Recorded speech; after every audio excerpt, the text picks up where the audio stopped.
What's happening, guys? Happy Tuesday. Yeah, that's right. A rare Tuesday edition of the Dynasty Warzone. A lot going on with the draft going on this week. And this is our final 2023 Dynasty rookie thoughts. And no Jerry tonight, but I do have a great guest. My guest is Casey Myers. You can find him on Twitter at IamCMyers. He is one of the co-hosts of the FF Dynasty and a returning guest. Casey, man, how you been? Good, man. You can call me Jerry if that's easier. I Well, you don't know have what. better hair than Jerry, but you're not wearing a backwards Detroit Lion. I just found out you and Jerry are about the same age. Yeah, yeah. We're not both Michigan guys though. So You're a South Carolina guy. You're right there by yeah, Clemson territory. originally more of a Philly guy, but 2006 on, I've been a Charleston, South Carolina native. So Brother, I think you're winning. I truly think that you are winning. But we have a lot of new viewers and a lot of new YouTube sure, subscribers because of our, past couple of streams with the Player Profiler Network. So for those that may not have ever heard of you guys or the FF Dynasty, by the way, if you are watching on YouTube, you notice the really sweet pink lights. I Hmm. did that in honor of the FF Dynasty. I will say, even if you're not going to subscribe, which you should, but even if you're not gonna, you got to go check out their logo. It is one of the best. No, I'm not saying to put you over. I've said this for years, even before I started doing content. You guys have one of the best logos in the business. What's going on with the FF Dynasty? You talked about you recently hit a milestone on YouTube yourself. Yeah, we're you can find us on YouTube, the FF Dynasty. You can I don't have do much on my personal Twitter. We don't really do a ton on our regular Twitter either, but at the FF Dynasty is where you can find basically anything that we do. We will usually post it over there. The YouTube channel is doing well and moving forward. We're hoping to crack around 5,000 subscriptions before the start of the season. So come on over and check it out. And we usually try to do 3-ish videos a week. So and then we obviously have a Patreon at the FF Dynasty. So really any platform of your choice for the podcast as well. So you can catch us kind of anywhere, Spotify, Apple, all those good places. The usual car Yeah. wash of content hosting sites. So, you're going to find stuff like this here on the Dynasty Warzone channel. The show that we do on Sundays will be our normal Wednesday podcast. So Sunday night live on the Player Profiler Network, YouTube. It'll eventually be on their podcast channel as well. It'll simulcast on both. But this is the importance of subscribing to not only the Player Profiler YouTube channel, but our YouTube channel. Because if you just subscribe to Player Profiler, you wouldn't have gotten this conversation with Casey. Maybe you There caught we it on go. the back end via a Yeah. podcast, but you wouldn't get everywhere. So subscribe to our YouTube channel, the FF Dynasty, and Player Profiler, and you'll never miss good quality content. But we may still do good people bad tweets, Casey, but we'll see how long. But you and I were joking. We recorded the Before I Hit the Record Button podcast for the patrons over at our patreon.com/Dynasty Warzone. And we were talking about, we have talked about as much about, Quentin Johnston and Jahmyr Gibbs and Anthony Richardson as we possibly can. We've been doing Yeah, this since January, February. We're going to get some new for data sure. points to reevaluate where we're going to take them in Dynasty. But we had some veteran news today. The Jets and the Packers, they finally got that deal done. And I don't know that I blame the Packers, but it could be. The goddamn Jets. It could be the goddamn Jets, but they finally got the deal done. I had the trade pulled up. They're flopping first. So they're moving 13 for 15.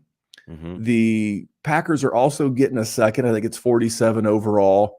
And then, in a potential first next year. So I think the Jets did really, really well with this deal, just from an NFL level for a second, Case. Yeah. What did you think about the deal? I think I think the Packers clearly made out strong in this.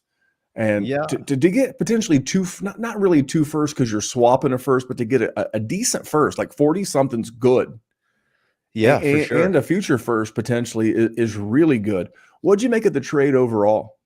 I thought first that I don't know which side. I'm going to assume that it's the Jets put in the stipulation of a snap percentage or whatever for the stipulation of Rodgers to, get the 24 first. I think in it was there. 65%. I Yeah. think that's the number if I remember correctly. Yeah, but I mean, I found the whole thing a little weird because I felt like the Packers didn't have a ton of leverage here to get to make the deal, like force the deal to happen to say, hey, we'll just keep him. And it's like, well, if you keep him, you might just get nothing. So I think the fact that they got what they got was a really good move. And I think the Jets were also kind of the only leverage they have is that the Jets kind of were backed into a little bit of a corner of saying, hey, we do need a starting quarterback. And we're loading up for Aaron Rodgers. So I think it's a good deal for the Packers to kind of rebuild and move to their next phase and help them do that. I don't know if Jordan Love is going to be the answer or not. But I certainly am very interested to see, which Aaron Rodgers shows up. If Aaron Rodgers with a chip on his shoulder and something to prove, like a mad Aaron Rodgers who wants to stick it to somebody, is probably about as good as it can get for your team. Last year with him showing up and not really taking those rookies under his wing and, kind of walking through the steps early on. I think he felt he was kind of sticking it to the Packers there a little bit. If he can get in there with the Jets and show up a little early and put in a little extra work, I think it's going to be a great move for the Jets. I really like where Saleh was going. I like where the defense is heading. I think you invest a little bit more in the offensive line here in this draft, and you try to hit the ground running. It's set up. Hackett's there. Rodgers is comfortable with Hackett. I know we can joke around a lot about Hackett not being, successful in his first run at a head coach, but he's somebody who Rodgers, reveres and has spoken up for. So I think it's a really good situation he's going into. He brought Lazard over there. Garrett Wilson is obviously a good emerging player. Corey Davis, McCole Hardman. Yeah, I mean it's a mixed bag. It's a mixed bag of parts. But I think Corey Davis is a good player. He's nothing that we thought he would be, but I mean, when he's healthy, he's out there. He's able to help your team move the ball down the field and score touchdowns. And he's also a veteran, and Rodgers is probably going to like that. McCole Hardman gives you another dimension. You're maybe, short of a tight end, but Conklin's not the worst. And I believe they have Uzama. It is CJ Uzama. Yeah. Maybe they draft one. I mean, it's a good tight end class. I don't think a rookie's going to do much. Right. I mean, right. I think you hit a lot of the keys, a lot of the big stuff. I love the fact that he already knows the offense. And there's not a Devontae Adams on this roster, but I think the sum of, look at that, a throaty crack. Is that from Revelry Brewing Company? We're drinking a Yingling tonight. We're not at the studio, so we're not at the studio. The guy who I usually do this with is ill, so I did it from the house as to not catch a little stomach bug. So we don't want you getting sick on our account, but no, I think you hit. The sum of the parts is really good. I think Garrett Wilson's going to be a steal. I mean, he's going to crush this year. What do you make of everybody saying to move off of Garrett Wilson? I think people are crazy. I think that Garrett Wilson. Why do people do this in Dynasty? They can't help it. They can't help themselves. Always. They can't. They have to. So I tweeted this today. We may do good people, bad tweets. I don't know. We may not even talk about rookies. I don't even care. I'm literally doing. This is the last podcast I'm doing until sometime this weekend when we do a draft. So we're just two guys hanging out, shooting the shit, talking. Because I tweeted this earlier because we'll talk about Jordan Love as it relates to this deal here in just a second. But I said, when you start thinking of Dynasty and you start acting on what you know and you stop acting on what you think, the more successful you'll be. No one cares that you think Trey Lance is a good prospect. No one cares that you think Aaron Rodgers and Garrett Wilson may not know. What do I know? I know Aaron Rodgers has probably got a point to prove. And I don't think Aaron Rodgers is going to want to look bad on the way out of his career.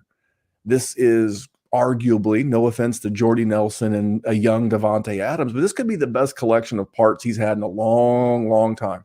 A really good offensive line. You were just talking about 13 overall. They'll be getting, who's the big dancing bear Mekhi Becton. They're going to get him back from injury. Yeah, he looks good too. They said he's been trimming weight and Who was the other guy? They got Elijah Vera Tucker. They got Elijah Vera Tucker. They just re-signed Connor McGovern. You know, maybe they use that 13 on a Skoronski, who they can maybe start off at guard early in his career, kick him out to tackle. If they say he can play center, so you're going to put a really good offensive line in front of him. You're bringing back at some point Breece Hall. Michael Carter is still a decent running back. You mentioned you mentioned Conklin and Uzoma, Garrett Wilson, Corey Davis, Alan Lazard, who he knows, McCole Hardman with speed.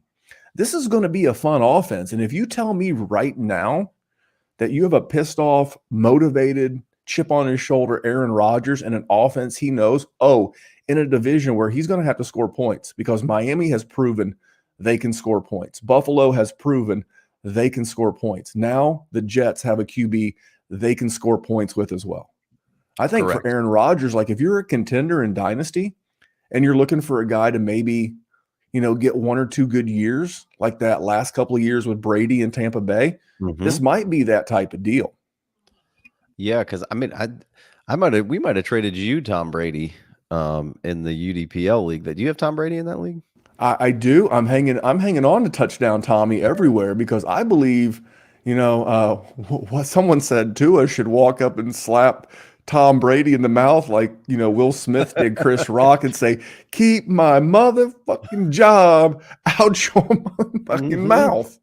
Because, every chance Tom Brady gets, he's talking about Miami. And remember, there's a reason why Miami doesn't have a first-round pick. Right. It's because Stephen Ross wants Tom Brady on that team. So I love it for Aaron Rodgers. Like I said, if I can squeeze 2 years out of Aaron Rodgers, I'm in. Right. And that was to my point was that I think we traded you Tom Brady. I don't know if he helped you win the championship this year, but he wasn't going to do anything for us. So we were willing to part with him. And I think the same could be said for Aaron Rodgers, somebody who is like, finally, maybe I can get a little bit of something for Aaron Rodgers. I think there's a nice opportunity to swoop in here. And yeah, you might have paid more than you paid at the end of last season, but now you're assured a little bit more of potential. Aaron Rodgers could certainly say, "Hey, I'm done after a year." But I would assume that if everything goes well, he'll probably double down and come back again. So yeah, no, I agree. In the pre-trade Patreon drafts that we've been doing, Rodgers has been, that after the 10th round quarterback a lot of the times in the drafts that we've been doing with our patrons.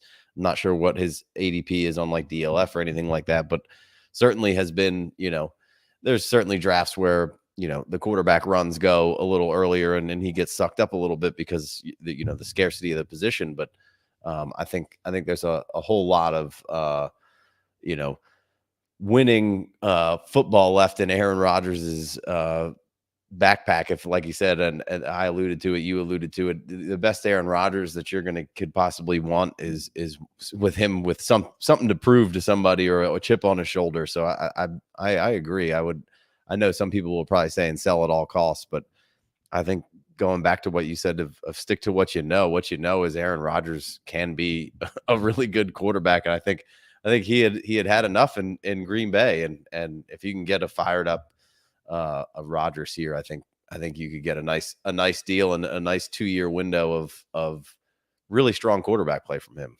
And before we go to the guy that we assume will be replacing him in Green Bay, I just want to tell you, I think Zach Wilson is a cheap stash. And here's why. Aaron Rodgers is 39 years old. And this is, everybody's like, well, he wasn't a mentor to Jordan Love. Well, that was a different situation. You're sitting there on your couch and all of a sudden you see your team trade up and draft your potential replacement. That's going to chap a lot of people's asses. Sure. This is different. Who was Zach Wilson comp to when we were doing this rookie process 2 years ago? One of the comps was Aaron Rodgers. Now, Aaron Rodgers knows he has 2 years left. I think 2 years would be great if you're the Jets. So, yeah, you'll have to make a decision next year on whether or not to pick up that 5th-year option on Zach Wilson. But he can literally sit with Aaron Rodgers for 2 years, arguably one of the smartest quarterbacks for 2 years. And if we're in rookie drafts and we're like in that past, like that 306 range, and I don't see anyone I like, and maybe it's a 1 QB league. I don't know. I do it in one, but like in like a 2 QB league, I might throw you 308 for Zach Wilson, and I'll just throw him on the back of my roster. And you know what? Maybe in 2 years that bond matures because the Jets are probably going to be pretty good with Aaron Rodgers. Would you agree? I would assume so. I mean, So if they do well, they're going to have a worse pick. If they have a worse pick going into 2025, there's probably not going to be room for a quarterback. So who are you going to turn to for at least 1 year? Zach Wilson. So you got to have some patience. If Rodgers gets hurt, he may be forced into duty, but he's a guy that will be basically free in about a month. yeah, I mean, he's probably free right now. So why not throw like the 310 out there for Zach Wilson? Someone probably thinks you're a dumbass and will be happy. And I'll because you the league you and I are referring to, we talked about before we hit the record button, we talked about FFPC, the short rosters, things of that. But the league that we're in with, other podcasters like Tyler Gunther and Rich from the Nerds, et cetera, Garrett, it's like 25 player rosters, 5-man. I think it's actually a 10-man taxi. Yeah, it's a big taxi. So if you have a big taxi and I can cycle that taxi out year to year, and I can, just throw Zach Wilson on the back end of a Superflex roster, I'm telling you, I've carried Jacoby Brissett for the last couple of years. I've used him 4 or 5 games a year. Sam Darnold, you're going to be able to use him 4 or 5 games this year. You just wait and see. And that's kind of where I feel about Zach Wilson. I'll let you throw any feelings you may have on Zach Wilson out there. And how do you feel about Jordan Love when you're done with Mr. Wilson? As far as Zach Wilson goes, I don't necessarily disagree. I think I didn't really want anything to do with him going into where the value was in a rookie draft or over the last season or two here. But this is kind of what Dynasty is all about, and I think that's the perfect way you should be playing this game.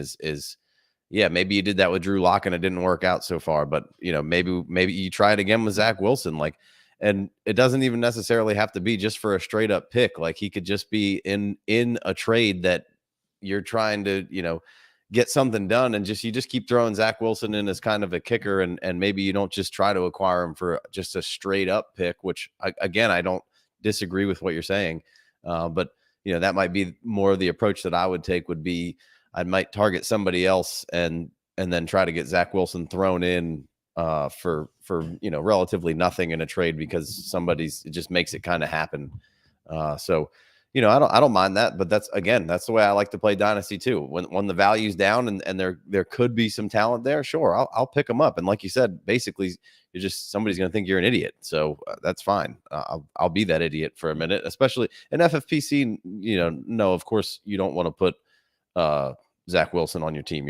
You're wasting a roster spot here for a minute. They're shorter benches. It's a 20-man roster in general. There is no taxi. You cut down to 16, whether you're playing Triflex or not. You probably don't want, you could rosters, you probably pick Zach Wilson up in season and throw him on your team for a little while and see what happens, but you probably don't want to trade for him in FFPC, but in anything with deeper, sure. As far as Jordan Love goes, I've been kind of targeting him in all the Superflex mocks that we've been doing with our patrons, and it seems like they're all kind of out on him, and I'm like, fuck it, I don't mind drafting him. He's been kind of that anywhere from late 7 to 8 to 11th round quarterback, and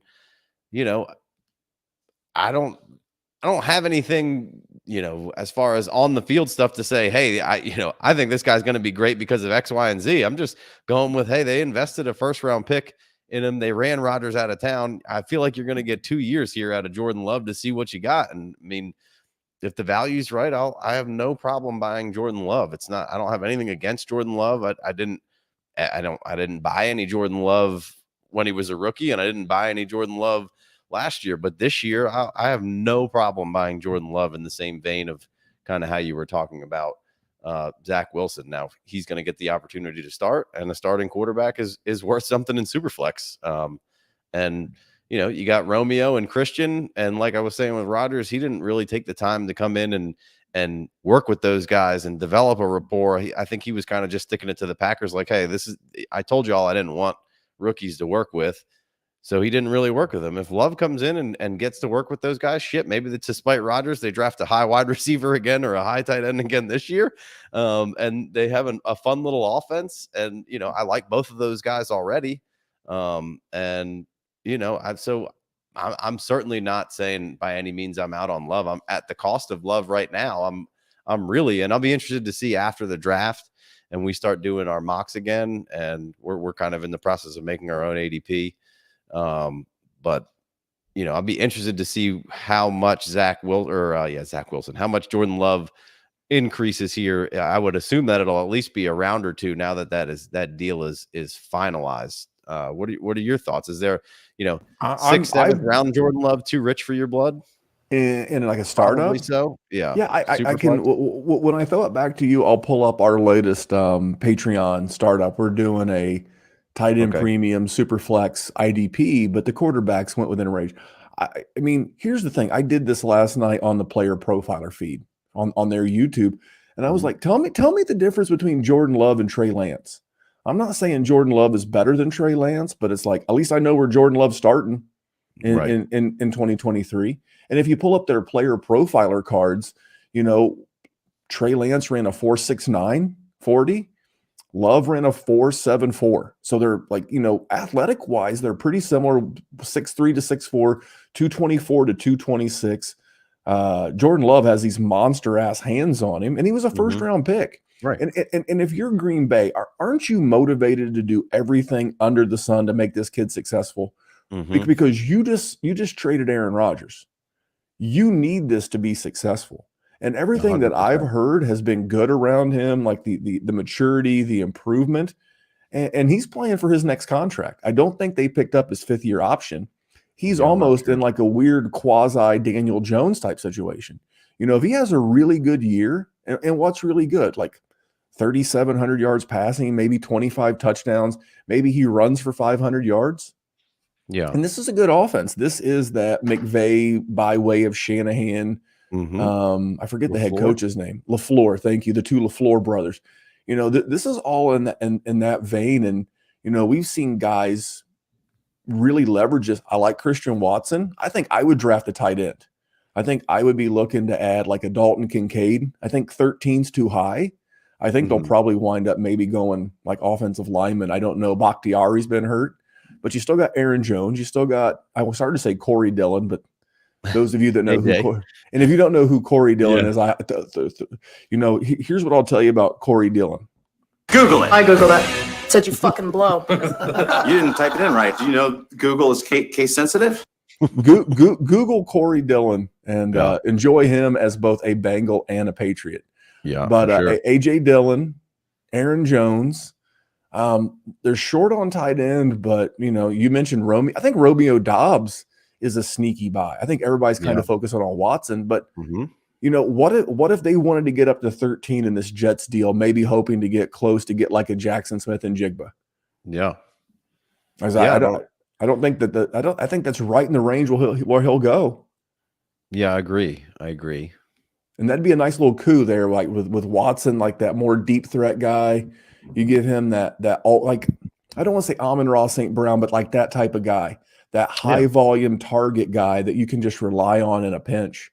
Sure. And then maybe use one of those seconds because they have their second and now they have a Jets second to maybe get a Dalton Kincaid or a Luke Musgrave. I love Musgrave. Yeah. So are those the kind of move? And if they make those moves, where are you at with him? I think he's like my QB, like 21, 22 in a startup. Right. I mean, and then I think that would then kind of upside. Settle.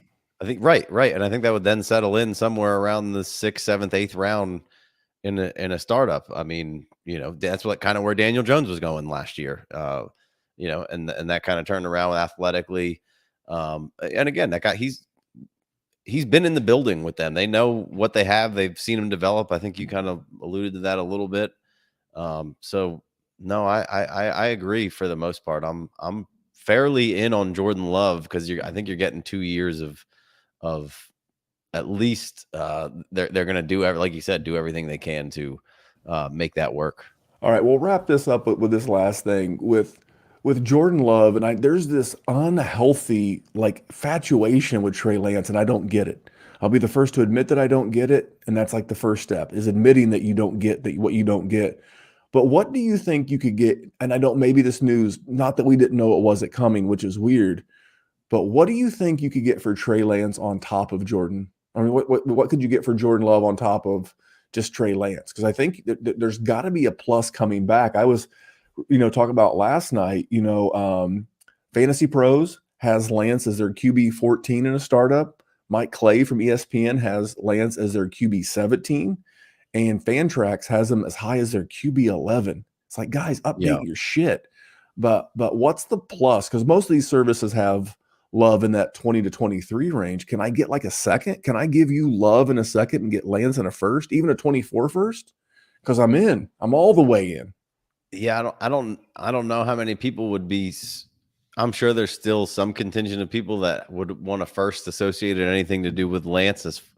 But I'm not sure if you'll quite get there. I think the best thing for Lance would be a start over. Get somewhere new, not have somebody looking over your shoulder. I think that would do something.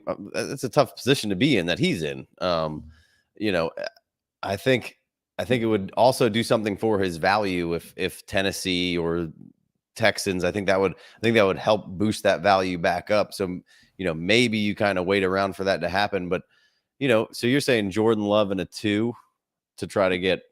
No, I want Jordan Love in a first for Lance in a 2 because Lance is the perceived. Yeah. I got you. So I'll glad even if I got to give you like 208 or something. If I give you 208 and Trey Lance, you give me Jordan Love and your 24 first, and I'm in. I'm all the way. Gotcha. Okay. I'm all the way in at that valuation because I'm getting a starter. You're not. Sure. And if you don't get a starter and Trey Lance doesn't play, that makes that first and 24 I'm getting from you potentially even more valuable. Right. Yeah. No, I mean, I can't sit here and battle back. I was a pretty big Trey Lance supporter there for the first year, and then didn't wax and wane too hard on this last one, but it's just like, man, now I think you need a new setting, a new scenario. I liked it was basically, I think what you liked about him is the mobility that was possible, and the system is what you were really, the fact that they invested that much capital in him, and that what could be, and you again alluded to stop doing what'd you phrase it? Stop doing what you think and do what you know. Is that I know he's going to be a starter. And I know as of today, unless Brock Purdy's out for an extended period of time and they don't trade him, but everything about Trey Lance gives me pause, right? Just here. I mean, me too. At this point, I'm with you. I wasn't there to start with. Right. But Rand Carthen, who's in Tennessee, right? Mm-hmm. They want to move on from Ryan Tannehill. He was in the building when they drafted Lance. D'Amico Ryans was the defensive coordinator on the staff when they drafted Lance. It is clearly known that he's available. Both these teams have draft capital, and neither one of these teams has, that we know of, has made any moves on the guy. And these are the two guys who know him. So if he was all that, and I hate to use the dated terminology, but all that in a bag of chips, wouldn't those be the two guys fighting over themselves to get him? Yeah, and I think in my mind, those are the two hit them and Atlanta would probably be the three places that I would see Lance trying to end up. I did read somewhere that it's like post June 1st or June 5th or something along those lines. If the Niners trade him after that, they save like 11 million. Or something along those lines. So there may be some conversation going on through back channels with those guys, and they know the deal. Like, hey, if we're going to make this happen, we're going to make it happen, post this date because it costs us a little less. So that could be a little bit of that. But no, but we've done those trades before. Like last year, Tennessee cut, I think it was Austin Hooper, or maybe Tennessee picked him up. He was like a post June 1 cut. You can go ahead and sign it that way. I don't know. I don't want to go down a Trey Lance rabbit hole. People hate me enough for talking bad about Trey Lance. I've been kicking it. It seems like there is at least still some love for Trey Lance out there. Like some people haven't backed off as much as I have. I just, like you said, you got to be real with the situation, and the fact that Love is for sure going to be a starter, I think, for at least 2 years for the Green Bay Packers is says to me that I'm fine with making a move similar to what you're kind of alluding to there. Like the fact that anybody, I just can't see Lance starting for the 49ers at this point. Like, I think Brock's their guy. I mean, Dude, Brock's getting a standing ovation at Yeah. the Giants baseball game this past weekend. yeah, I mean, and the head coach said that when healthy, he's earned the right to be our starter. right. And you don't bring Sam Darnold in, you're not going to dress 3 quarterbacks every week. So who's Right. not dressing? And they Right. said if Purdy's hurt, he can compete with Sam Darnold for the starting job. That's not what you want to hear. These are not the series of words into a sentence that gives us, excitement. Yeah, I mean, I in full disclosure, I am a 49ers fan. Okay, who do you want to be your starter? It's got to be Brock. I mean, you saw what could happen. I mean, regardless of what you think of him, and that he doesn't have a fastball, and that his throws are wobbly, and doesn't have the arm strength, and yada yada yada. Dude, he came in as a 7th round pick when you thought the season was over, and all he did was reel off win after win after win and operate the offense better than any of those guys had. I mean, I defended Jimmy for a while, not because I think Jimmy's an awesome quarterback, and I know people will say stats aren't a quarterback stat, but like Jimmy fucking wins. Kyle Shanahan wins. The 49ers win when their starting quarterback plays, and they won and put up. They were there. I forget what the points per game average went up once Lance was starting, but it was a good bit, and he just operated the offense how they want to operate the offense. That's And what Shanahan wants. He wants exactly. an operator. He wants Kirk Cousins. He wants Mac Jones. He really wanted McCorkle. Mac Jones, Kirk Cousins, whatever. The allure of Lance was breaking down that 4th wall of saying, oh shit, can we operate and give ourselves mobility where we're so multiple now that it's just impossible to defend us? And all of a sudden, as soon as Purdy came in and Christian McCaffrey got settled in and Debo was healthy, like the way that offense operated and the way that they were multiple was crazy. I got some stats here because I was going to do a Trey Lance, Jameson Williams podcast, and that I heard somebody of a San Francisco, I can't remember what his name is right now, but it was a San Francisco podcast. Brock Purdy on play action was his passing rating was 130.3. That's first. In rhythm 125.2, that's first. Pre-snap with shifter motion 118.3, that's first. Outside the numbers throws 112.9, that's first. I mean, I don't know what you want from, and is any of this necessarily Trey Lance's fault? Not really. He got hurt. He got hurt from the time he got there, from the time he was the starter, and the first game he played was a monsoon game. Like, is it necessarily Trey Lance's fault? No, I don't think so.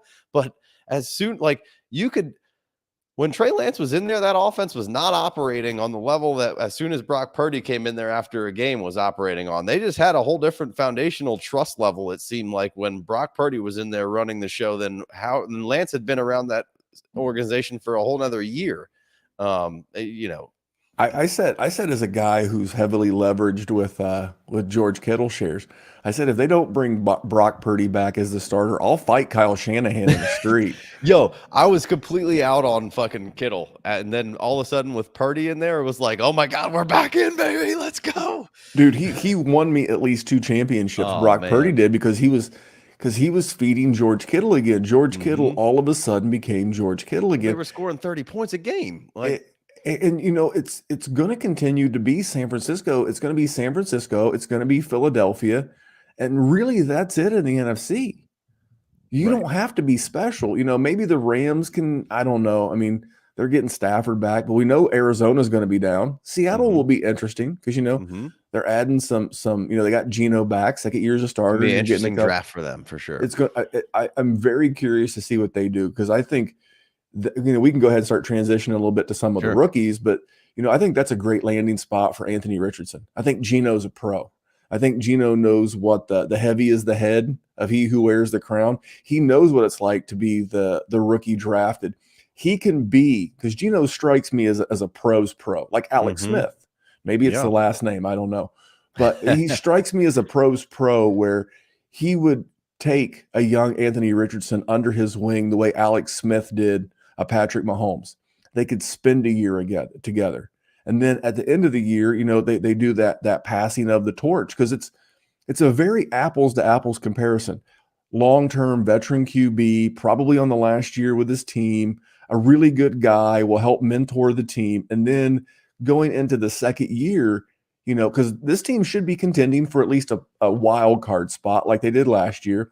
And then that baton is passed at the end of the year. And I think that's going to drive Anthony Richardson's price down in our rookie drafts. What's that? That if he goes The to fact Seattle? that he goes to like a Seattle or even Detroit or even Minnesota, because all those guys are really on the last year of their deal.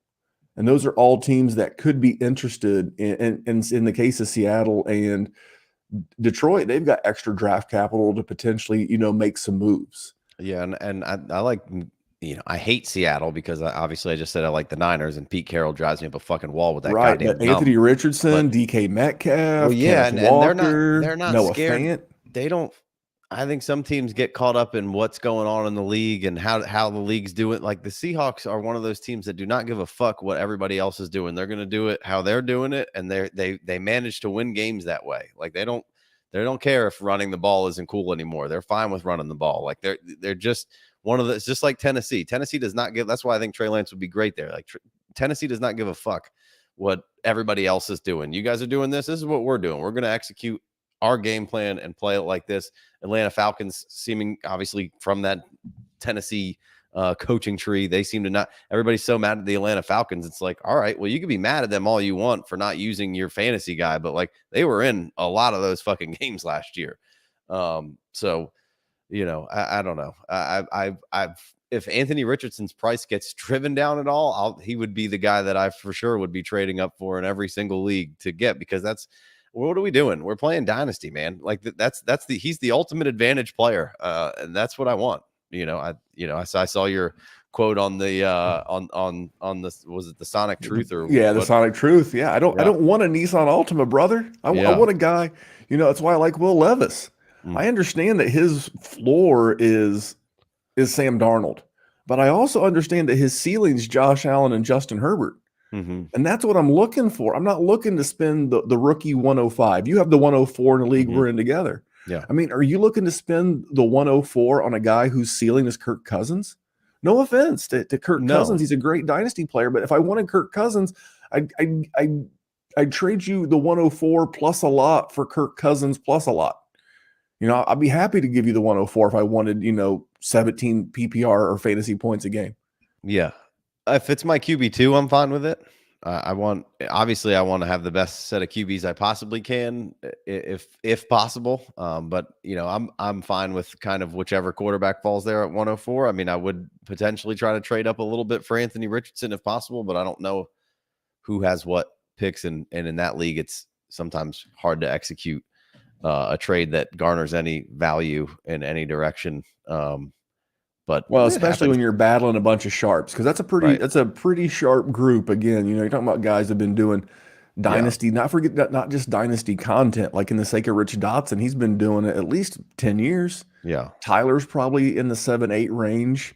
Same with Garrett Price, Izzy Alcafas. I mean, this is a 10-year group. So a lot of those old school tricks aren't going to work, but we're on the rookies. Who are a couple of your favorites? Maybe they're not the best at their respective position, but a guy that maybe there's a couple of guys that you're just really all about and you want to get a lot of. For me, it's a lot in the running back class this year. I know nobody likes this class anymore, and certainly nobody likes the running backs, but I like Kendre Miller a good bit, and I know he's been pretty popular recently. Seemingly, he's really kind of risen up. And then Zach Evans to me has stayed at the top of my running back list. I mean, not above Gibbs or Charbonnet or Bijan by any means. But right after those guys, we were talking about the 111 a little earlier. If he gets good enough capital, like I think that's a nice 111 pick for you, either Miller. And we don't know with Miller because we haven't seen nothing at the pro day, nothing at the combine. There was an injury there. We're not 100% sure, but I like both of those players. I really like the running back class in general here. I think, everybody's dynasty is down on the running backs. The dynasty community is down on the running backs, and semi rightfully so. The league is semi telling you that they're down on running backs, but I do think that we have experienced a little bit of a period here where we just never got quite the changing of the guard, and maybe this class could help you pass some batons a little bit. And some of those 27-year-old running backs who were supposed to be dead to everybody because there was a stat floated around for the last couple of years. These 27-year-old running backs fall off a cliff. There's been one RB1 out of the 27-year-old. And I think that shift is going to, I think some of those guys will probably ride off for another 2 or 3 years and be pretty good. But I think hopefully between this year and next year, we can kind of revamp the running back room per se for dynasty running backs. And we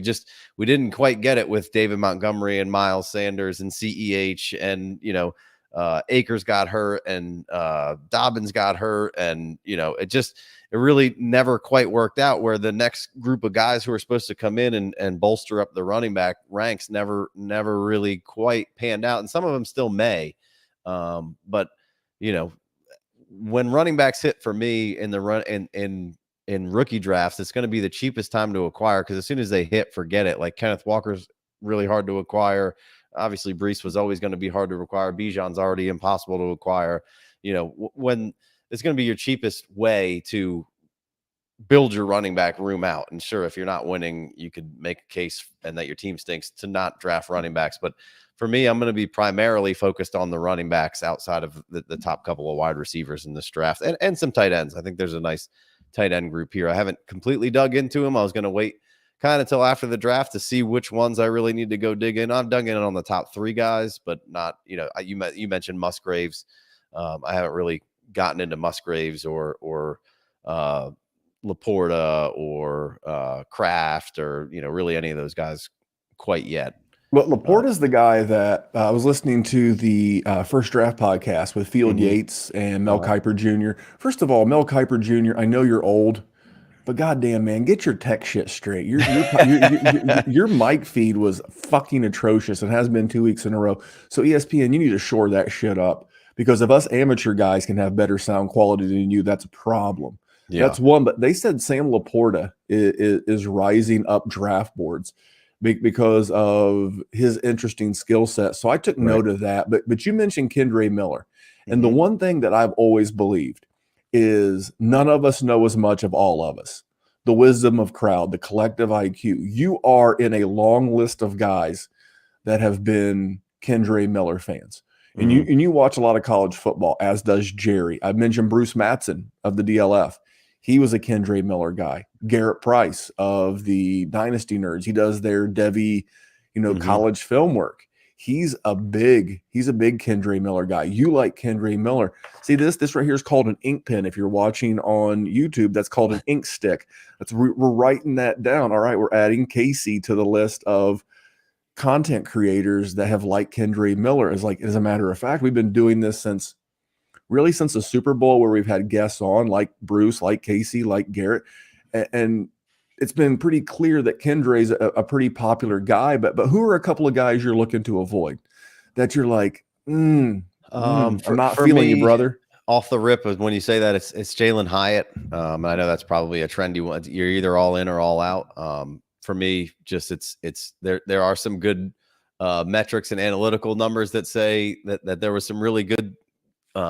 We had this guy Football Insights on. He's got a bunch of great graphs. I forget exactly what it was, but the number of basically separation and him being in any contested catch situation was basically 0 when in man coverage. And that is a very good stat, but it's also the product of the environment and how they stack their receivers and the kind of system that they run. And, all praise should go to Josh Heupel. And I think I made this mistake with Olave last year. I quickly pivoted and traded for some Olave in season, but thought that, maybe a better NFL receiver than actual fantasy receiver can really help a team. The speed is undeniable with Hyatt. I just don't know how much help he's going to be outside of that. And his ball in hand yak ability is, if he's open and away from everybody, it's fine. But you don't really get I don't have a good handle on what he can do there. It doesn't seem great. For me, a lot of the times he's going, upper twos, and he may get really good draft capital, which would make that even go up a little higher. Maybe even sneak into some firsts for some people, because maybe he sneaks into the first or second round in an actual draft. But for me, I'm kind of out on Hyatt for the most part, and A-Chain as well. And not because I don't think A-Chain is a good player, is because again, a trendy guy he's divisive. But I just feel like you're relying so much on the coaching staff there to get that right and use him in the right way. And I think there's a few out there that I think it would be great if they did. But I just don't trust that many staffs to use him enough to be fantasy relevant week after week. And I think the draft capital may be pretty good on him in the NFL draft. And I think he's going to end up, maybe even going again, kind of like the Hyatts, end of the first in rookie drafts, top of the second in rookie drafts. I just, at 180 pounds or 185 or whatever he is, I think he's a good player. I don't know that anybody's going to, I shouldn't say anybody. I don't know that the right person is going to I trust that the right person will get a hold of him to use him to be fantasy relevant week after week. You mentioned that mock draft we did last Wednesday on the Sonic Truth Dynasty podcast on the Player Profiler YouTube feed and podcast feed.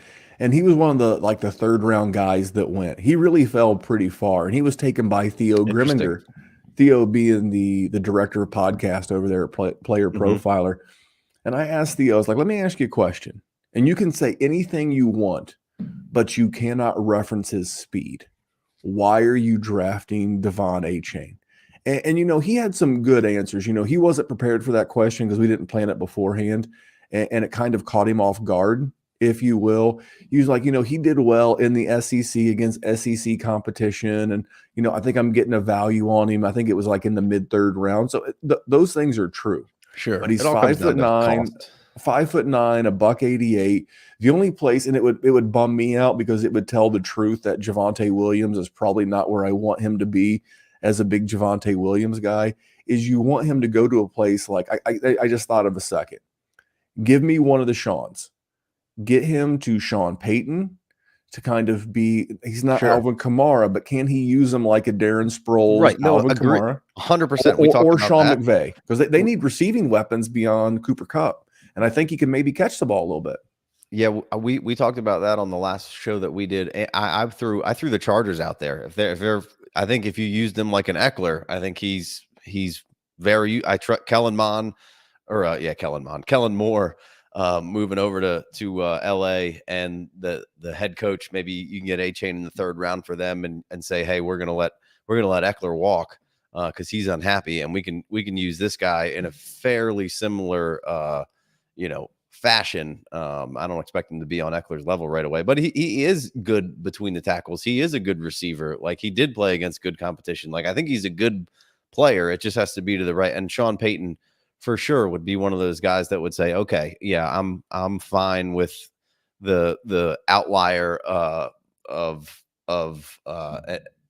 A-Chain and the ability of the coaching staff to use him properly to potentially give me a fantasy starter week in, week out, because that's really what I'm looking for. I was in the third round. Sure, I'm not upset about A-Chain at all. I'll take him. That's fine. Are you just out in general on him, or I don't? No, dude, I would draft anybody. I mean, there's tons of guys that I don't like, but at some point, everybody becomes a value. Right. And let's not pretend like Sean Payton hasn't made multiple running backs viable in the same year. Think about Alvin Kamara's rookie year. Him and Mark Ingram were both like top 15 running backs in PPR. There's more than enough meat on the bone in his offense. And I think he really may want to take the ball out of Russell Wilson's hands a little bit this year. Same thing with Sean McVay. How do you get an extra year or two out of Matt Stafford with his bad back? Quick stuff, screens, you get the ball to the outside. I could see the Rams really putting a lot of their because they got him to come back, and this is a Colin Cowherd theory, but I think it holds water. And it's Sean McVay came back because I think he's going to have more say in the personnel, more say in the offense. They let Allen Robinson go. It could be good for Van Jefferson. but I think they're going to have to bring in some cheap guys. And again, Sean McVay is a very smart offensive mind. And I don't know that Cooper Kupp without Sean McVay. Now, would he have been successful? Yeah, because he strikes me as the kind of cat that's always going to work hard and get the job done. But I think there's a lot of opportunity in LA with the Rams. Whereas I like your call with the Chargers and the the backfill for Eckler there in LA. But I mean, there is so much opportunity from targets and touches in the Rams because it's Cooper Kupp, Cam Akers, and who? Skoronski? Right. Yeah. I mean, Skoronski, Higgins. No, they got Higbee? a decent amount of late picks. So yeah, and they've done a pretty good job in the later part of drafts, developing talent. The Rams have. They do really. I mean, outside of the Tutu Outwell pick, laugh away, have a chuckle to yourself. Which they do have Tutu, which I feel like Maybe last it's year time. they started to kind of get him involved in a little bit. Maybe Baker was the Tutu Atwell skeleton key to get that thing fired up, baby. All right, man. Give me a guy who's going to be overvalued. No matter what he does or where he lands, he's going to be overvalued in rookie drafts. I mean, I don't want to start a fight, but I mean, Will Levis. Feel free. Oh yeah, dude. Hey, listen, I don't ever I think it's just because of the answers. position. I think it's just because of the position. But I'm not completely out on Will Levis. He would have to slide down a little later for me, but I understand your position on him. I think that's I'm never ever gonna begrudge anybody for saying, hey, I'm drafting the upside, and I don't think the floor is terribly low either. So For me, with Will Levis, I will tell you as a Colts fan, it's not because I'm a Colts fan, but it's because of Shane Steichen, the offensive coordinator. He helped build an offense for not only Jalen Hurts, and Justin Herbert. Yeah. So he doesn't have like one trick up his sleeve that this is the offense that we can run, and this is what we're going to have to do. That's where I want Richardson to go so bad, dude. I don't. So I'm going to do a bad Joey Molinaro doing Jim Irsay, but this is the conversation So you heard the Peyton Manning quote the other day, right? Or Peyton.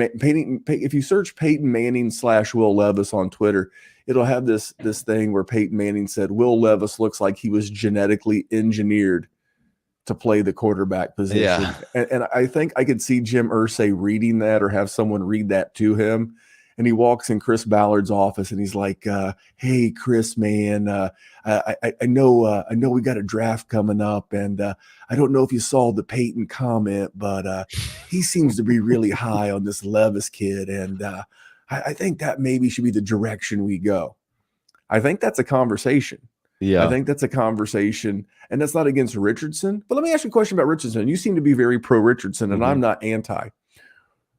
If Lamar Jackson can go 32 overall in his draft class, and Justin Fields can fall to 11 overall in his draft class, I just don't know how a GM can honestly pull, unless they just have like, hey, I missed it, I see something. I don't know how they can pull that trigger higher on those guys than they did on Justin Fields. And I know situation changes, and I think Lamar was like the learning lesson, and then you can tack onto that Jalen Hurts was the addendum to the learning lesson that was Lamar. So maybe that's what is driving up Anthony Richardson's value, but from a throwing the football, which is pretty important from the quarter, not an athlete standpoint, but from an actual chucking the football, he is way behind what I saw Justin Fields coming out of college and Lamar coming out of college. Yeah, I mean, I quarterback is certainly my weakest position to go scout, and I'm 50-50, brother, so I'm right there with you. I certainly don't spend an exorbitant amount of time doing so. I let the NFL draft kind of play out. I have an idea what these guys can do. I'm going to lean on running quarterbacks more than non-running quarterbacks as far as fantasy goes. We had Matt Waldman on, and I'm not taking his word for the gospel either, but and some other really smart film evaluator guys have all kind of come out and said, like, he's not the throwing of the football is not that far away. He does some really, really good things. There's some bad footwork issues with him. But like Matt was kind of talking about how his layering of the football and his understanding of where to go and his knowledge and his work ethic and all those kind of things are really top notch. And I don't have a great answer for you about why Justin Fields, was kind of slipped down there. It seemed, I don't know, CJ Stroud seems to be experiencing kind of a similar thing right now. As far as I will say this to add to what you're saying with the guest you have. I heard Rich Rebar on with Matt Kelly, and he was talking about how at Florida, who wasn't supported with great weapons and Anthony Richardson or great coaching. He's kind of been like a self-developed dude. He didn't take a lot of sacks. He didn't take a lot of negative plays, and that was something that gave me hope. Was for whatever you say about Justin Fields, whether you love him or hate him, 91 sacks in 2 years is a problem. Yeah. So, but Anthony Richardson doesn't seem to be that guy.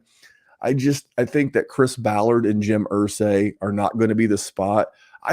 For Anthony Richardson's long-term success, I really want him to land behind a Geno, behind even Jimmy Garoppolo. Fuck, we know Jimmy Garoppolo is going to get hurt by week 6. So the kid's going to see some time. I think I'm more concerned about, I think Josh McDaniels is more like that guy that gets more out of a finished product, kind of like Kyle Shanahan. Right. I don't think he's a developer. No, I don't think he's going to develop. I would not enjoy McDaniels getting Anthony Richardson. What about Tennessee? What about Tennessee? Let him sit by, because this is the last year for Tannehill. Tannehill seems to be a decent dude. They'll have Traylon Burks. They'll have Okonkwo, the tight end, who's getting a lot of steam in tight end premium. Obviously Derrick Henry's there. I think he could be on the way out. That's been rumored. What about that as a landing spot for him? Let him sit for a year. I'm fine with Tennessee. I don't hate that. Again, like I said when we were talking about places for Trey Lance, they do things differently there, and I like the coach. I like their GM now. I like Atlanta as well, because they kind of come from that Tennessee. I don't know how well Arthur Smith is at developing quarterbacks, but I think what you're saying has a lot of merit to it, because it certainly does lean towards what Anthony Richardson could certainly need coming into the league, of being able to sit and having a good mentor and a good, team system around him that is good at developing quarterbacks. I don't know how many spots there are of that in the NFL at this point. It doesn't seem like a ton. Maybe 3 or 4. We mentioned Minnesota last year for Kirk Cousins. If he were to somehow slip to 20 with Detroit the last year behind I love Jared that. Goff, I think that's another one. I don't know if Brad Johnson or whatever their offensive coordinator who elected to stay again for a year, Ben Johnson. Yes, sir. If he stays for another year, if that offense is great, but that I think the way that they're doing things and moving, and I like their GM as well. I think that's a place that you could see some nice development. I think they're doing things the right way, and a really good offensive line there too. Like Tennessee's offensive line probably needs a little bit of a revamp here. But Atlanta's offensive line seems to be like it's on the way up. I actually wouldn't mind if the Texans took him either and just let him sit for a year. Texans at 12. Right. So how about this? Texans, they get him at 12. He falls to 12. They sign like a Carson Wentz guy. I know you can go ahead and get your chuckle on, but just sure. You sign a guy like that. He knows what his role is going to be. He comes in, he does the job. Maybe he gets hurt. He probably gets hurt because much like Jimmy Garoppolo, he's like redheaded, less handsome Jimmy Garoppolo at this point. Yeah, much less handsome. Much less handsome for sure. But he's a lot less likely to get in trouble in Houston than like say a James Harden. But he comes in and like he's that bridge guy. That's what his role is. What if he goes to Tampa Bay? Let him sit behind a year behind Baker. Sure. There are spots that this guy can land. I just think as dynasty GMs, you gotta be a little patient. You gotta have some vision. We know that is pretty much the worst attribute of most dynasty, which is why guys like us and our listeners do so well. Because we coach patience, we coach, we're in this for the long haul. Yeah. It's not fantasy with a rookie draft. It's not seasonal with a rookie draft. This is dynasty. We're in this for the long haul. I just got a lot of Jordan Love that just became available to me, like where I don't need him. I've got a league where literally I've got Josh Allen, Deshaun Watson, Jacoby Brissett, who I think could literally see significant time in Washington this year, Sam Darnold, and now I just got Jordan Love as a starter. So I have Yeah. pieces I can move now because I'm willing to take these less sexy guys and just like sit on them for a while. And then you can wind up like, I don't know why more people aren't curious about Jordan Love. Hey, what would you take? Would you take the 111? Like I would offer you, if I needed a quarterback, knowing that I wasn't going to get any of the big four, Sure. and why wouldn't I give you the 111 for Jordan Love? I mean, fuck it. I mean, am I really going to be bummed that I'm not getting like Marvin Mims or Quentin Johnston or Right. someone like that? Just give me Jordan Love, and if it's for 1 year or 2 years, who cares? At least I Yeah. took the big swing.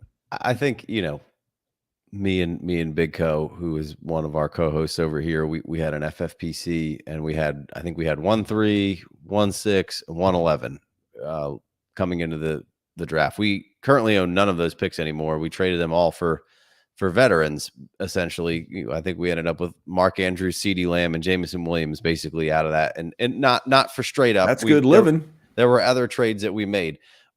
What that does is it makes the rookie draft a whole lot less fun. So not having 111 and having Jordan Love makes the rookie draft a whole lot less fun. But again, going back to what you started this whole thing with I'm going to screw it up, but instead of going after what you don't know, go with what you know, or whatever. I don't know what the exact phrasing was there. Stop going with what you think. I mean, we have to get past the hubris that our opinion matters. Mm-hmm. Kyle Shanahan has yet to call my cell phone and say, "Hey, Memphis, what do you think about Trey Lance?" Yeah.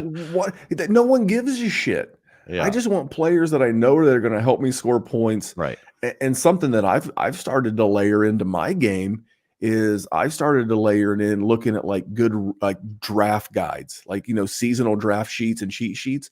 And I'm looking at like, hey, who do they have as their sleepers?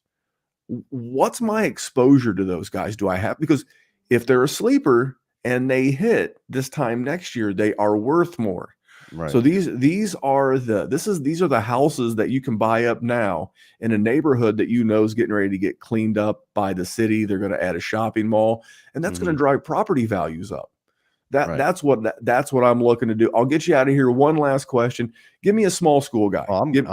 I'm good. Give me a small school guy that's flying under the radar that maybe you're looking at. I know James Robinson was a big hit. He had like an RB1 season as an undrafted rookie, so we're not going to hold you to that. I don't think I really have a great sense of that, but I mean, we've had Riley Bymaster on throughout the process, and he does one of my nemesis, Mr. Bymaster. Oh, you guys nemesises? Oh, yeah, yes, sir. He has to live with the fact that we've been in Trade Addict 7 for 4 years. I've won one trilogy. I've won 3 out of the 4 years. Okay. It was a bummer that Cooper Kupp got hurt once. What do you want Cooper Kupp to do? He's not perfect. Right.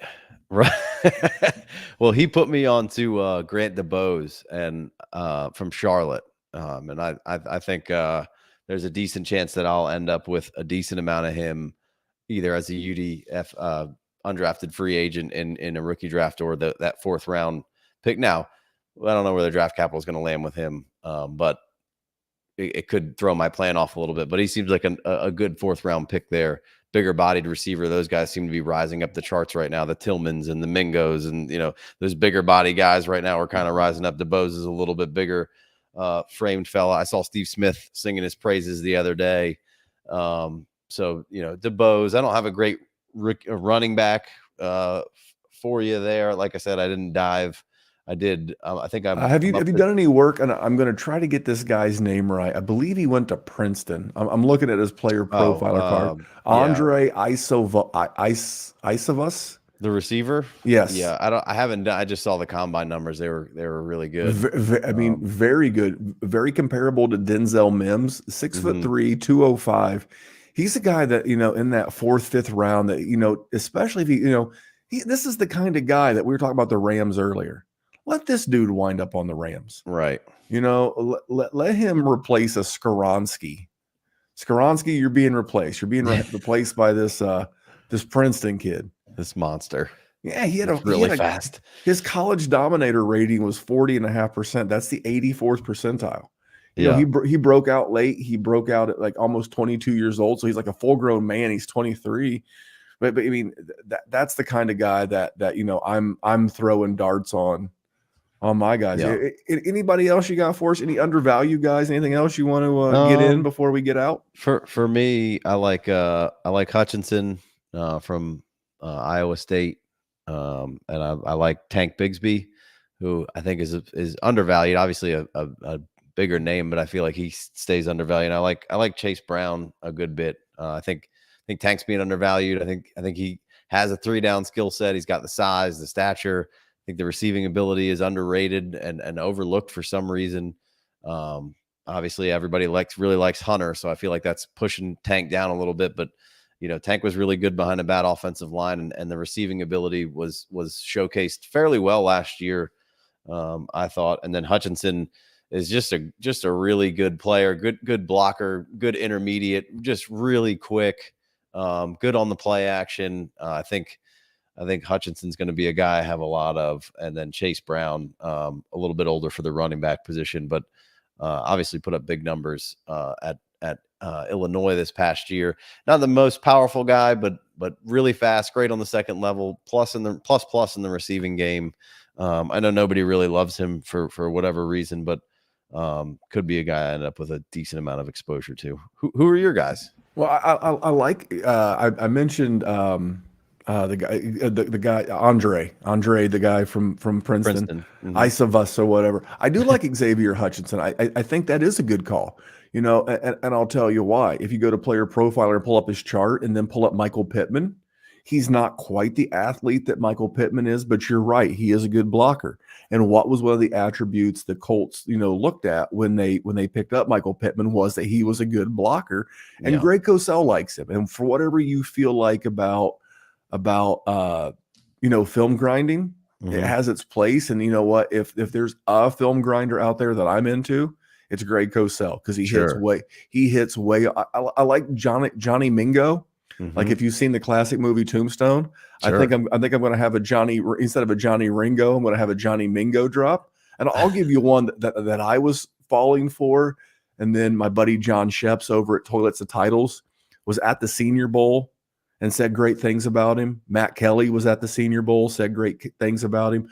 Heard TJ Houshmandzadeh, Hoosh is a dog. He was on with Doug Gottlieb, and Doug Gottlieb said, hey, give me a sleeper. And it's Michael Wilson. Big kid out of Stanford. He's another guy, and on all the mock drafts, Cody Carpentier at Player Profiler does a great job of aggregating all the mock drafts, like Daniel Jeremiah and Zerline and Schrager, and he pools all those. And Michael Wilson is a guy who's moving up, actual NFL draft boards, to where I'm not quite as ready to call him, because he has some of those attributes that I liked about Terry McLaurin and I liked about Cooper Kupp. Went to the Senior Bowl, showed real well at the Senior Bowl. Cooper Kupp went 69 overall. Nice. And then, Terry McLaurin went 76. He's the kind of guy who could go in that range, that 70 to 80 range in the NFL draft. And if he, again, I hate to continue to badger the Rams, but maybe he winds up on the Rams or a team that really needs like a solid number 2. Yeah, that's what I want. I want him to go be like a number 2 behind a guy for like maybe. I love this mentor program. Apparently, it's Memphis's NFL mentor program. Yeah, but nobody likes that shit. They're like, if you can't get on the field and produce right away, then you're trash. Exactly. Sometimes you have to ask yourself why. Jaden Reed, I've heard good things about Jaden Reed, and then on Wilson, real quick. Matt Waldman had him in his top 10 in wide receivers, so that's not the worst company to be in with those couple of guys that you mentioned who like Wilson. And then finally, I like Dwayne McBride. Yeah, Dwayne McBride, UAB. I think if you take that B off of it, and it was just University of Alabama and not University of Alabama Birmingham, he could be a lot of people's RB2s. He kind of, I'll tell you this. I know you mentioned you like Tank Bigsby. I think at value, like at where you'll get these guys in the NFL draft is going to clean a lot of this up for us, to be quite honest. But where I think Tank Bigsby will go in this draft versus where Dwayne McBride will go in this draft, I would rather have Dwayne McBride. just to be quite honest. Yeah, I don't, I just, because I think I'm going to get him a round later or a half a round later.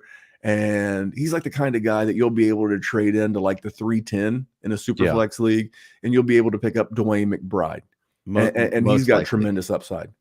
And I know Mel Kiper's been singing his praises for a while. Maybe he's the guy at the end. If McBride ends up being in that second, third round for some reason in the actual draft, maybe he goes up to the top of the third, end of the second, around where Bigsby is. But no, I mostly agree on McBride. A little bit of a fumbling issue, but I think that's so coachable. I don't even worry about it. And the thing that always kills me is he's got 5 career catches or 3 career catches or whatever. Yeah, but, I told Jerry Kenneth Walker ruined that for me, right? That was the Kenneth Walker narrative last week, and then all of a sudden he's catching football. So dumb, right? I mean, it's just there is very few of those guys who are that good of athletes, and I don't think that McBride's on Kenneth Walker's level. I wouldn't say, but still a really good pure runner. I just can't fathom that those guys can't catch the ball. If they want to work hard and go to practice and get on the jugs machine and catch extra passes from whoever their quarterback is or backup quarterback is or whatever, like there's no way you're telling me that Dwayne McBride can't fucking catch passes. Like it just has to show some ability. And then all of a sudden the Seahawks, guess what? They started being like, all right, well, a couple of these games, Kenneth Walker wasn't running the ball so well, or we're getting stuffed running the ball. So we started throwing it to him, and all of a sudden things really opened up for us. Like, oh shit, this guy can catch the ball just because he had career. Again, I think that's where analytics goes too far. Just because they didn't doesn't mean they can't. Like you still have to have somebody willing to feature them a little bit in that role, which certainly can play into some of that. But well, that's why running back coaches make mid-6 figures. Maybe some of them make 7 figures. I'm not asking you to make this guy Christian McCaffrey. Right. Can you make catch some dump downs? And then sometimes people have like revisionist history. It's like, I keep hearing this thing that Miles Sanders isn't a pass catcher. I'm like, did you forget his rookie year? Yeah. Where he literally had 63 targets and 50 catches? Yeah, and then all of a sudden a pass catcher.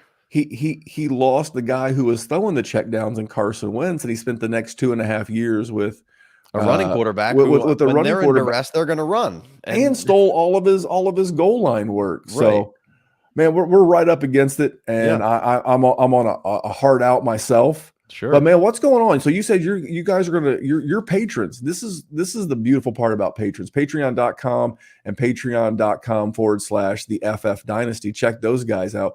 You said your patrons are putting something together for you all on draft night, and you guys are going to hang out and do a little draft watch and fellowshipping.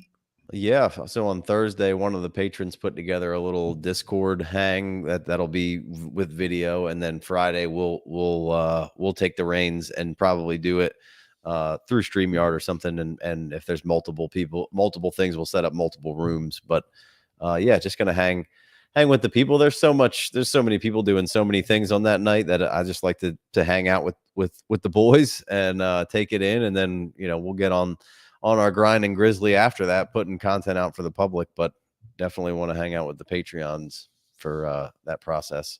100%. I'll be in the group chat. I have a standing commitment on Thursday night, so I probably won't get home till 9:30, but I'll be in our patron group chat. We'll be talking about, what's going on. I'm looking forward to some shocking stuff. So I'm just looking forward to like the big shock moments and the Bane moment of the draft. Absolutely. I want like chaos. Like, it's been rumored that Bijan could go to Atlanta. Yeah. You think Arthur Smith, Blank's the owner, Smith's the head coach. You think he's established a run already? Yeah, he's going to establish it some more if he winds up with Bijan Robinson. For sure. Kyle Pitts GMs will be some sad people. But man, I'm definitely glad you came on. You and I will be mixing it up Saturday evening in our first rookie. It'll be one of our first. Now our patron leagues, Neil, our admin Neil, Aussie Neil, by way of Scotland, by the way, which is an awesome combination. Yeah, he'll have patron 1. He'll have like the clock running probably.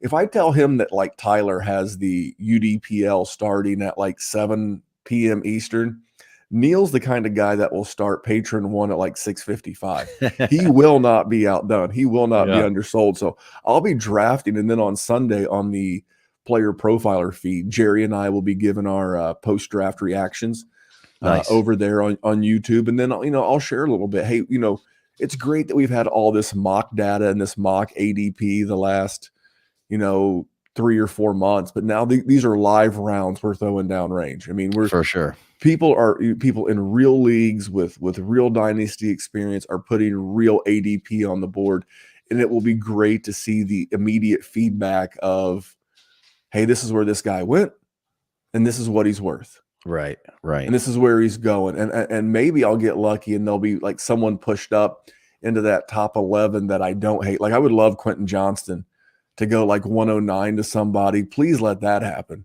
so that I can get one of these 10 guys that I really like. But man, I'm really grateful you stopped by. You gave me a lot of your time, and I love the conversation. I got to get back over there with you guys. I can bring my pink lights.